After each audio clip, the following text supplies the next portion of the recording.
नियम।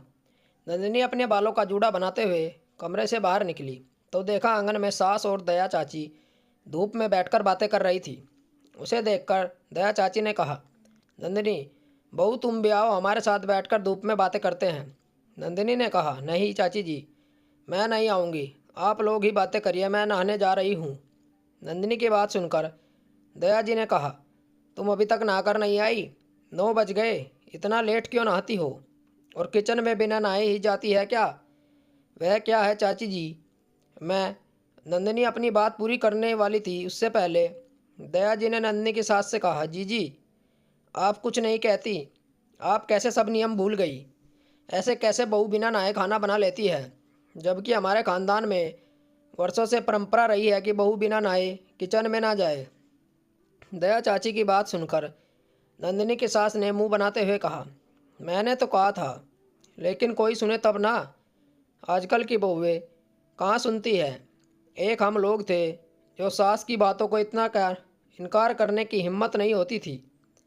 अगर किसी बात को इनकार कर भी दिया तो पूरा घर सर पर उठा लेती थी, बात मायके तक पहुंच जाती थी। आजकल की बहू हुई हमारे जितना सहनशील थोड़े ना होती हैं।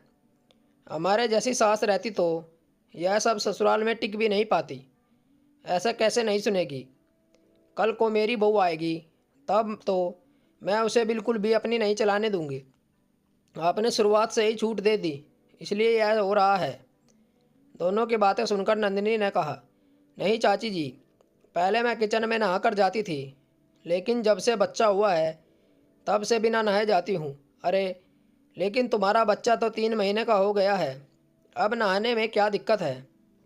अब तो ठंड भी नहीं है ज़्यादा। यह मत भूलो कि तुम एक बहू भी हो और इस घर के जो नियम कायदे हैं उसका पालन करना तुम्हारा धर्म है। नहीं चाची जी, मैं कुछ दिन नहाई सुबह को तो बच्चे को सर्दी लग गई। फिर मेरी माँ ने कहा कि जब तक गर्मी ना आ जाए तब तक सुबह मत नहाओ। मार्च आ गया है, लेकिन ठंड अभी भी काफ़ी है। बच्चे को एक बार सर्दी लग जाएगी तो बार बार होगी। फिर कपड़े भी ज़्यादा धोने को रहते हैं जो सुबह को नहीं धो पाती हूँ। सुबह में सबके चाय नाश्ते का भी समय रहता है, इसलिए सब काम ख़त्म करके ही नहाती हूँ। तभी उसकी सास ने कहा, हम लोग जो कहेंगे वह नहीं सुनेगी, लेकिन इसकी माँ जो कहती है वह तुरंत मान लेती है। नंदिनी को बुरा तो लगा पर अनसुना करके वह जाने लगी। तभी मोहल्ले की एक और महिला आई और नंदिनी से पूछा, आज मेरे घर में सत्यनारायण भगवान की कथा है, तो प्रसाद बनाने में मदद कर दोगी? नंदिनी ने कहा, हाँ चाची कर दूंगी, लेकिन मैं नहा लेती हूँ पहले। अरे तुम अब तक नहाई नहीं, तब तो बहुत लेट हो जाएगा, तू रहने दे, मैं खुद ही बना लूँगी। नहीं चाची जी, मैं नाश्ता कर चुकी हूँ, बस नहा कर आती हूँ, आपकी मदद करने के बाद लंच कर लूँगी। इतना सुनते ही दया जी बोली, अरे तू बिना नहाए खाना भी खा लेती है? खाना तो कम से कम नहा धोकर भगवान को धूप बत्ती दिखाकर खाया करो। बोलते हुए नंदिनी की सास की तरफ देखा। नंदिनी की सास ने कहा, अरे दया, मैं क्या करूं? मैंने तो कहा था, लेकिन कोई बात सुने ना। पहले तो रोज़ पूजा कर कर नहा धोकर खाना बनाना, फिर खाना, पर अब तो जब से बच्चा हुआ है सब नियम धर्म भूल गई। भगवान ने बेटा दिया है और भगवान को ही भूल गई। इस समय में मेरी सास को रहना चाहिए था, तब इसकी अकल ठिकाने आती। तुम दोनों ने तो देखा ही है मेरी सास को कैसा व्यवहार करती थी मेरे साथ, कितना सख्त थी। दोनों की बात सुनकर नंदिनी ने कहा, आप दोनों ऐसी बातें कर रही हैं, बिना नहाए खा लिया तो क्या हो गया? अभी 2 महीने का बच्चा है तो मैं दूध पिलाती हूँ, जिससे भूख ज़्यादा लगती है। मैं समय से खाना नहीं खाऊंगी तो दूध कैसे पिलाऊंगी? जहाँ तक बात है इस घर की, तो बहू होने के साथ साथ मैं एक माँ भी हूँ, और मेरी पहली प्राथमिकता है अपनी और बच्चे की सेहत का ख्याल रखना। बात रही पूजा करने की, तो वो तो कभी भी कर सकते हैं। भगवान तो यह नहीं कहते कि खाने के बाद मेरा नाम मत लो।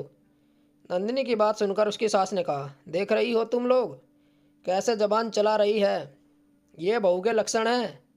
इतना सुनते ही नीलिमा चाची ने कहा, अरे जीजी, नंदिनी ठीक ही तो कह रही है। अभी बच्चा छोटा है, ठंडी का मौसम है, बच्चे को सर्दी लग जाएगी, और एक बार छोटे बच्चे को सर्दी लग गई तो फिर बार बार होती रहती है। और फिर बच्चे को निमोनिया का डर रहता है।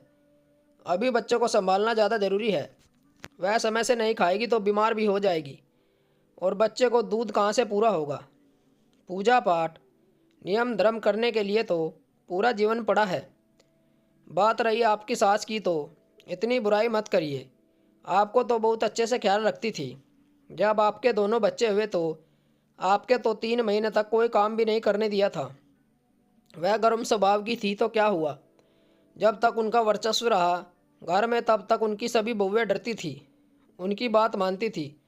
पर जैसे ही उनका वर्चस्व खत्म हुआ तब तो कोई ढंग से बात भी नहीं करती थी। बेचारी मरते दम तक अकेली रही। देखिए जीजी, परिवार में ज़रूरी नहीं हमेशा बड़े ही सही हो, कभी कभी छोटे भी बड़ों से ज़्यादा सही होते हैं। और अभी आपकी बहू सही है। आप मेरी बातों का बुरा न माने, जो सच था मैंने कह दिया। इतना सुनते ही नंदिनी की सास के साथ दया जी भी चुप हो गई और नंदिनी नहाने चली गई। प्रसाद बनाने के लिए नीलिमा जी के घर नंदिनी और उसकी सास भी गई।